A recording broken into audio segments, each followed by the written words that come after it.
Nuk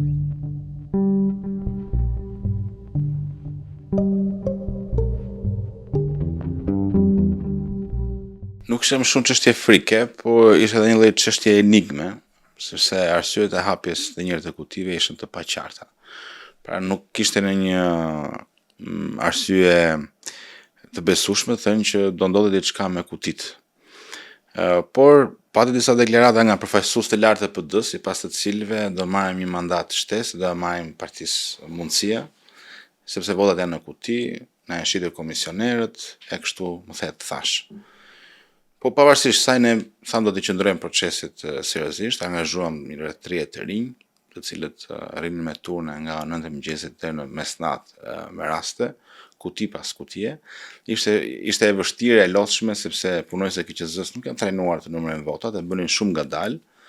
Dhe në fund fare rezultoi që PD-ja kishte një 600 vota më shumë se që meritonte. Dhe ne si rezultat, nga 1200 vota që kishim avantazhin, shkuam mbi 1500, pra u thellua diferenca. Kështu që sigurisht është një fortunë got, nuk vlente as për gjë. Por ka rëndësi të mbrosh votën tënde, të votuesit e tu, dhe ne ishim të vetmit luri që ishim atje. Të vetmit. Edhe pse PD-ja kërkoi hapjen e kutive, nuk ishte PD-ja vëzhgues.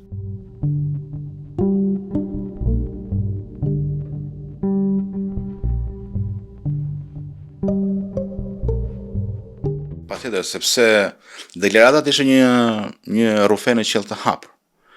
Dhe ishte kjo droja që ndoshta mund të ketë një marrëveshje, mund të ketë ndërhyrë në kuti për të prishur vota. A kanë tentuar ata ta bëjnë këtë, mendo?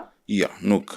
Domethënë rezultati i rinumërimit nxori qartësisht çfarë ishte numëruar radhën e parë, me disa gjëra të vogla, por që realisht konsiderohen gabime njerëzore, sepse sërish disa qindra vota në rreth 500.000 vota nuk janë asgjë. Po plus pasaj diferenca jonë ishte mbi 1200 vota, pra mandati ishte çimentuar. Por deklarata të tilla politike, shpesh të bërë nga përfaqësues të rinj të PD-s, lini vend për dyshime, pikërisht që ndoshta mund të ketë një marrëveshje mes dy akrave për të kënaqur njëra tjetrën. Dhe pse jo një mandat më shumë, mund të ishte pjesë e kësaj marrëveshje.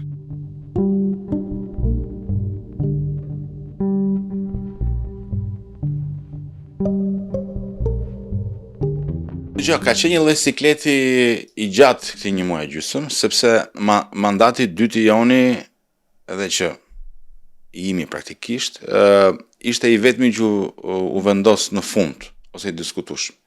Pra që në ditën e dytë kur mbaruan votimet, 139 mandate u vendosën, gjithmonë ishte mandati i fundit i Tiranës. Që edhe filluan të dilin lajmet, Kapri po ja merr mandatin Tabakut fillimisht, pastaj Kapri po ja merr Ali Mehmetit, dhe kishte një lloj sikleti që se nuk pa merrnim kujt, ne kishim marrë votat. Ne morëm 24.000 vota në qarkun e Tiranës. Do të thotë që kemi marrë një vot besim për të admiruar dhe vlerësuar nga qytetarët. Por si me zotin Tabaku, veçanërisht me zotin Ali Mehmeti, marrëdhënia ka qenë korrekte, madje me zotin Ali Mehmeti kemi qenë bashkë në studio. Ai asnjëherë nuk ka ngritur pretendimin për mandatin tonë, do të jemi korrekt për të gjë. Edhe pretendimin që ngriti në KQZ, ai kërkoi vetëm rinumërimin e votave personale brenda partisë. Pra ai kishte një dyshim se brenda partisë nga komisionerët e PD-s mund të ishte bërë ajo që s'duhej bërë, por asnjëherë nuk ngriti pretendimin për mandatin tonë. Madje edhe në studio thoshte që Partia Mundësia ka 1200 vota diferencë dhe është e pamundur që me një lloj rinumërimi të merret një mandat shtesë. Kështu që marrëdhënia me të ka qenë korrekte, ai ka pasur edhe vëzhgues disa në procesin e rinumërimit, nuk doli ajo që pritej, por besoj që nga ky rinumërim ajo që humbi më shumë ishte vetë opozita, veçanërisht Partia Demokratike, por edhe disi vetë doktor Ali Mehmeti për shkak të pretendimeve të mëdha që ngriti. Pra që synonte për ndryshim votash në procesin e rinumërimit.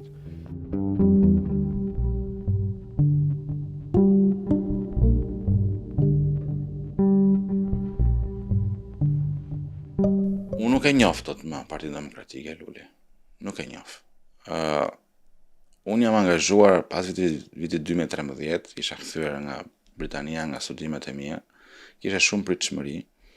Shikoja atëherë që kishte një nevojë shumë të madhe për ndryshim në Partinë Demokratike.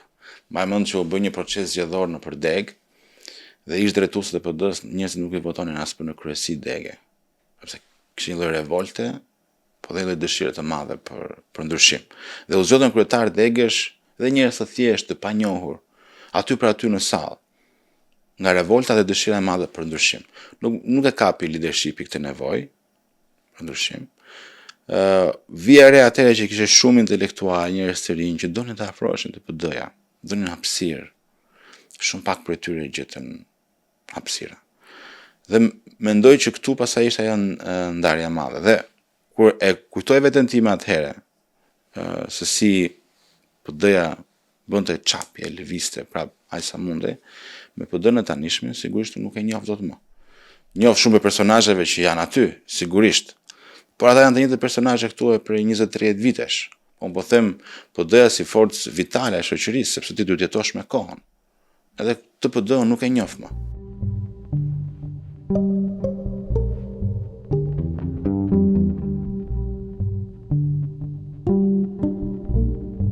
Po nuk bëhet kjo me heqje, me një lloj Zëvendësim. po kuptimin që të përpresësh momentin e fundit ta heqësh nga lista.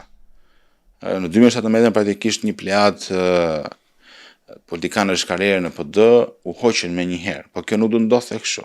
Në politikë duhet vendosi vota. Dhe unë po shikoja që gjatë këtyre viteve, shumë për këtyre drejtuesve u larguan përmes votës nga vetë njerëzit. Pra kjo do ta bënte legjitime pasaj gjithçka tjetër. Dhe këtu ishte shansi i humbur, mendoj unë. Pra duhet ishte një proces i natyrshëm. Gjë që nuk ndodhi. Në momentin që pasaj që bëhet me stilin e vjetër të heqjes edhe të delegjitimimit se çfarë përfaqëson njerëzit do të brenda, sigurisht do ndodhin ato që do ndodhin. Pa llogaritë pasaj marrëveshja e madhe e 2017-s, pasaj djegja e mandateve, që është një lloj 4 vjeçari tjetër i vështirë që solli këto pasoja që solli. Por në vetvete unë mendoj që ato vitet e para nevoja e madhe për ndryshim nga Partia Demokratike nuk u përqafua dhe PD-ja nuk e kuptoi shoqërinë. Shoqëria po ndryshonte, kishte nevojë për një tjetër të djathtë, për një tjetër PD, kjo gjë nuk u kuptua për arsyet e tyre dhe tani flasim për mandat 4 të Edi Ramës, e cila është e pamendueshme dhe mund të thosha që është e tmerrshme për vendin.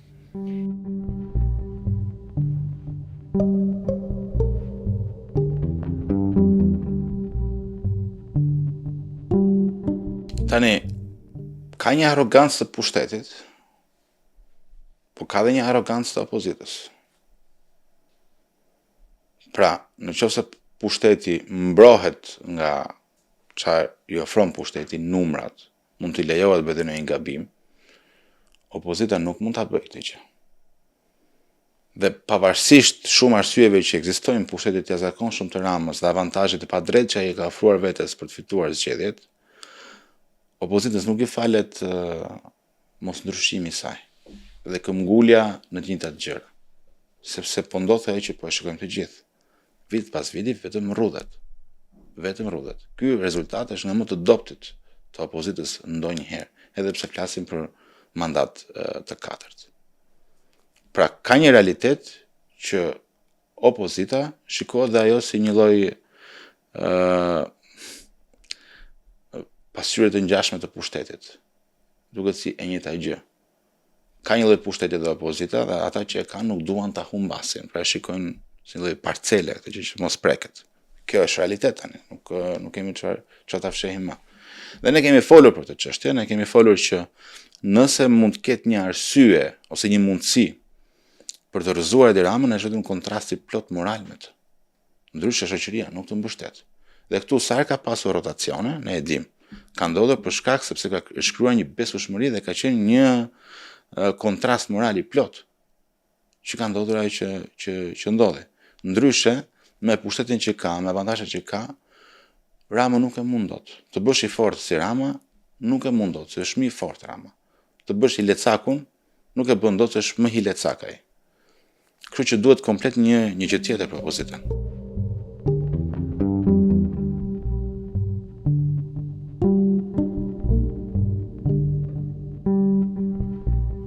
Kam qenë 4 vjeç kur bë Berisha kryetar PD-ja, kam qenë 10-11 vjeç kur Rama bë ministër kulturë. Po, si mban mend ti këta të dy për herë të parë? Do të thënë kur ke filluar të njohësh këta personazhe, si fëmijë? Berishën që në familje, më mbaj mend që diskutoj shumë, shpresa të mëdha, kam pas probleme me shqiptimin e shës kur isha i vogël, edhe prindërit ma kujtonin edhe kur rritesha që Berishës i thoshe shashe peresha. Pra imagjino një fëmijë në Kopësh. Ramën pasaj e mbaj mend për konfliktin e madh që bëri atëherë me artistët, ku do të shem të teatrit kombëtar për ngritur atëherë një kull me bingo, e mbaj mend të. Pra brekët e Violeta Manushit. Kuptohet isha 8 vjeçare, po në ndiqja e lajmet diskutohej dhe këtu e mbaj mend për të parë Edi Ramën, edhe nga ato veshjet e tij, në kostumet e arta, çorapet e kuqe e tjerë që filloi të diskutohej edhe mes moshatarëve tanë.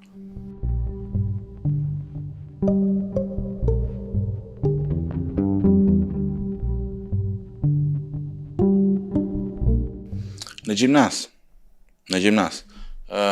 Du të kemi qenë në vitit 3 të Sami Frashëri këtu në Tiranë, ku merja pjesë në protestat e PD-s për shembjen e murit të korrupsionit.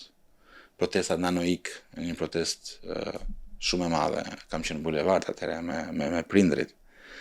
Dhe në fushatën e vitit 2005 jam angazhuar pak në zonën zgjedhore të Bini Bashkisë 9, ku zgjodh Bamir Topi atëherë deputet, jam marrë pak atëherë me të rinjtë e PD-s. Kështu që ka qenë kohë shumë të bukura. Ishte ato gara individuale, një nga punët që bënin të rinjtë e partive ishin ngjitja e posterave, sa të vendosej shumë postera.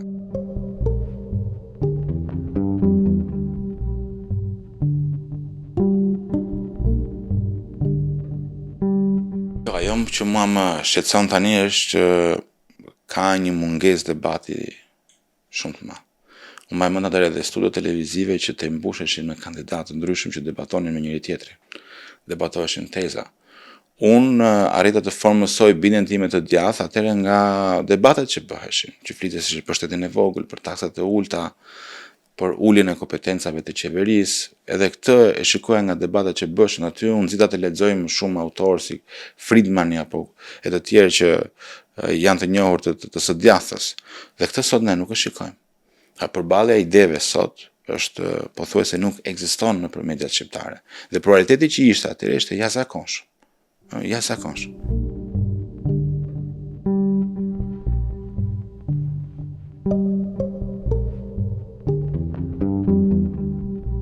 Më ka pëlqyer shumë Kopi si strukturë,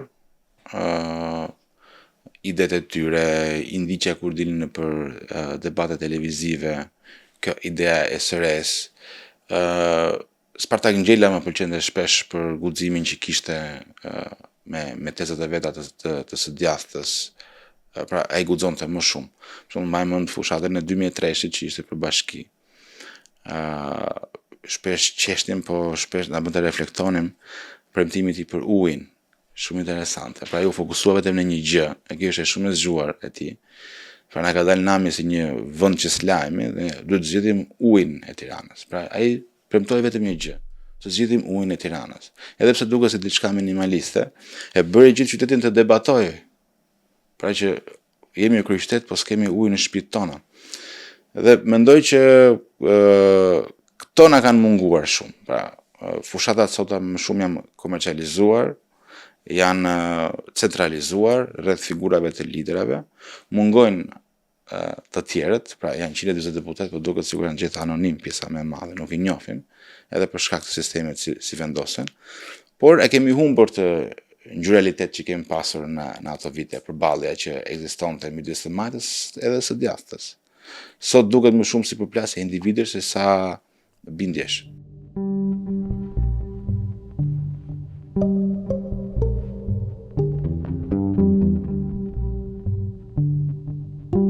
Këto zgjedhje dhe veçanërisht 10% e shqiptarëve që votuan për forcat e reja politike janë një sinjal i mirë, po ende nuk është i mjaftueshëm. Ende nuk është për të hapur televizorin tek parlamenti dhe do t'tregosh fëmijëve. Edhe për shkak të rasteve që përmendëm të mëparshëm. Pra nuk e di si mund t'ia shpjegojmë fëmijëve tanë fenomenin Sara Mila. është e vështirë tash, pavarësisht se është një vajzë e re. Dakord, kur mund të flasi Arditi ose kur mund të flasi në një tjetër i ri që ka ardhur për shkak të punës, okay. Po këto janë përjashtime. Domethënë nuk është bërë rregull kjo. Aty ka dakord disa përjashtime, por janë të pakta. Dhe nuk mendoj, ndryshe nga Arditi, që këto pak zëra sa janë, për momentin do t'i imponohen atij parlamenti. Se nuk i shoh këto zëra të mjaftueshëm për të veçanërisht flas për tek maxhoranca. Pastaj edhe opozita është kjo çështje e probleme vete pastaj. Por që nuk shoh ende këtë lloj brumin që të kenë atë mundësinë e duhur për të përmbysur gjërat siç janë sot në parlament.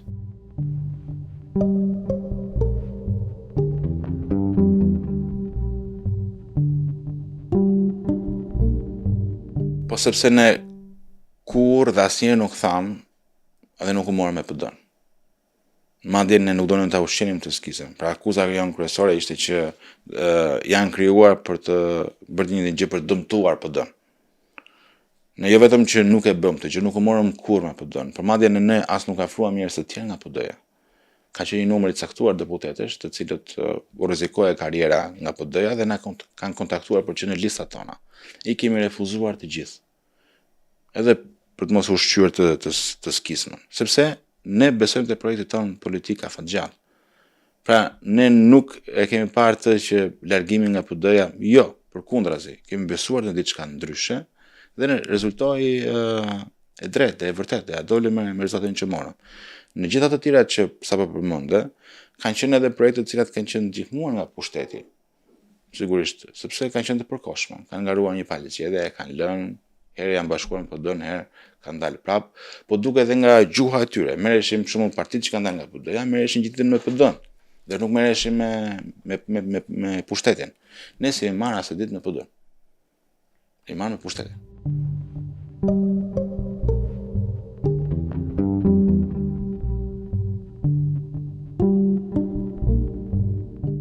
Tani këtu ka dy momente se mendoj që shpesh e bënden nga mungesa e informacionet.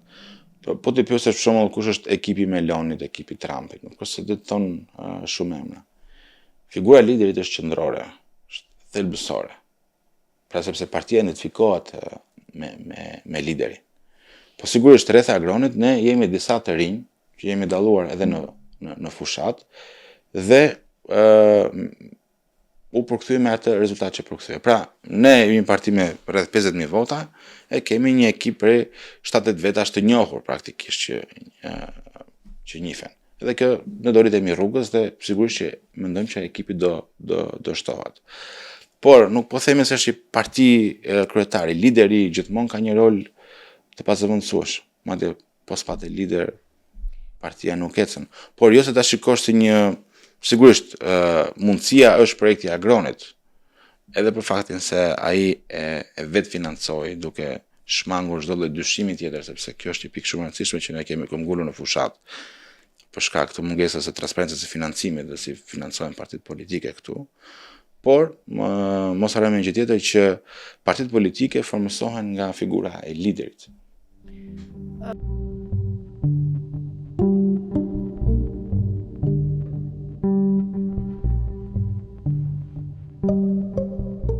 Nëse ne bëjmë llogaritjen pas fushate, është e gabuar. Se për shembull, në analizën tonë del që shumë vota e kemi marrë pikërisht se kemi pas identitetin dhe qasjen tonë. Një bashkim i mundshëm me këtë dhe si do duke edhe një lloj pazari. Pra ne nuk ishim mirë sa betejë projekti politik afatgjat që të marrim sa më shumë deputet. Po duhet kemi forcë dhe karakter politik. Ne sot kemi 2 deputet, po kemi 50.000 vota. 50.000 njerëz që na kanë mbështetur. Po çka kuptimi ka do ja të kishim 5 deputet në një grup të përbashkët, pa në një peshë, dukesh më shumë si një pazar. Përkundrazi. Plus pasaj dalja më vete është pjesë e ndershme politike. Duhet të testosh veten logon tënde. Ktu ke parti parlamentare prej 3 dekadash që ndoshta kanë 4 palë zgjedhje që nuk garojnë më. Çka kuptimi ka? Duhet të garosh, të tregosh çfarë peshë ke. Për ne kjo është e rëndësishme dhe prandaj e bëm.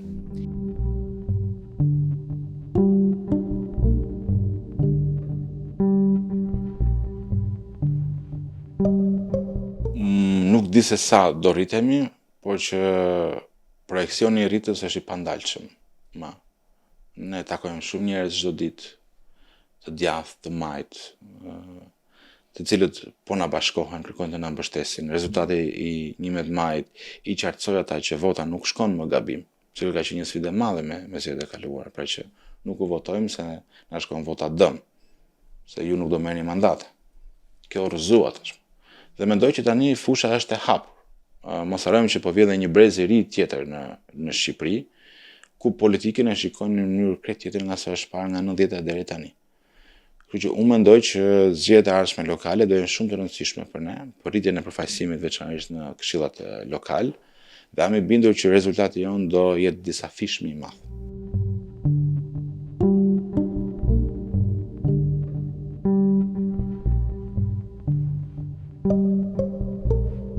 Ndoshta mund të dalë jashtë kur flasin ato, po jo, do t'i ndjek me vëmendje. Këto janë fenomene të cilat duhet merremi seriozisht. Shumë seriozisht.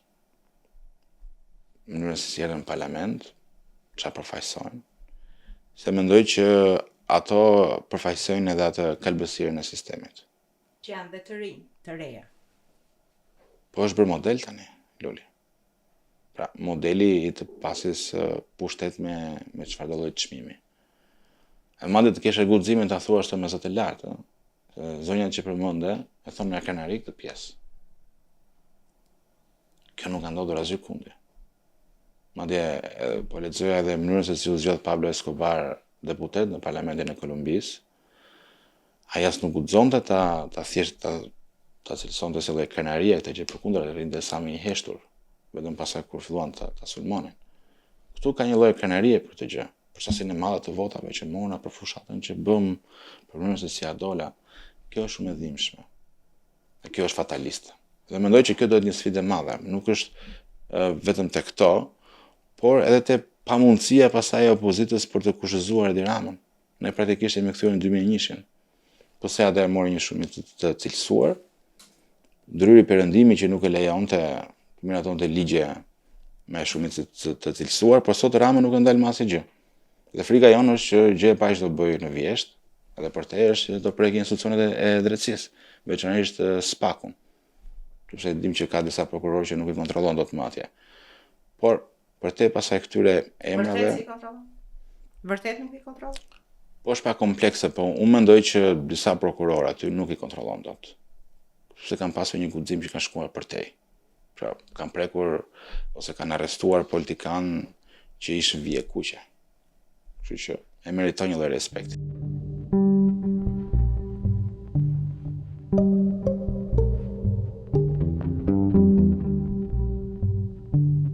Po dhe të përplasje i desh. Ne kemi qenë në një klasë bashkë dikur. Edhe dalloheshim i majti dhe i djathti. Ai që pas gjithmonë bile të majta, unë gjithmonë bile të djathta. Dhe pavarësisht se jemi miq, po gjithmonë zihemi në tavolinë pikërisht për përballjen e ideve që kemi. Dhe mendoj që do jemi vetëm përballje idesh, se s'kemi çfarë përballje tjetër të kemi. Sigurisht unë kam dhe qaste të tjera krejt të ndryshme me Arditin. Me thënë të drejtën, nuk është se gëzohem shumë kur e shikoj te ai grupi parlamentar i Partisë Socialiste. Do më pëlqente të ishte në një grup tjetër parlamentar të PS-s, të një lloj të majtje krejt tjetër.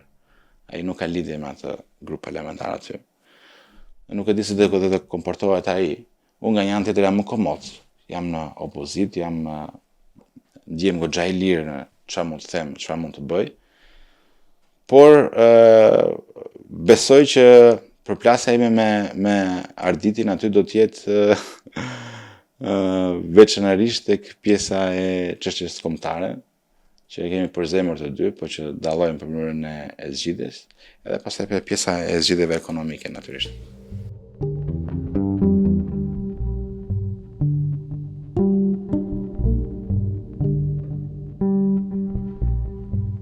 Shumë gjëra që mund të bëjmë, Luli, sepse gjërat janë çorap.